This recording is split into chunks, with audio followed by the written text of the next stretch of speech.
Hi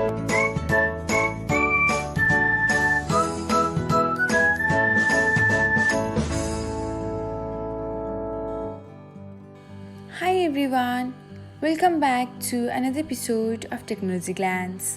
In this video, I'm going to guide you through how you can view the likes of a thread on Threads app. So, let's get started. Watch till the end and don't forget to subscribe to Technologyglance by hitting the subscribe button and press the bell icon so that you'll never miss another update. Without further ado, let's get started. First of all, open the Threads app on your device. Now, below the post whose likes you wanna view, you can find View Likes icon beside the replies. Tap on the View Likes, and that's it. All of the accounts that have liked the thread will show up on your screen. Thanks for watching. If you found this guide helpful, we will love it if you hit the thumbs up button below.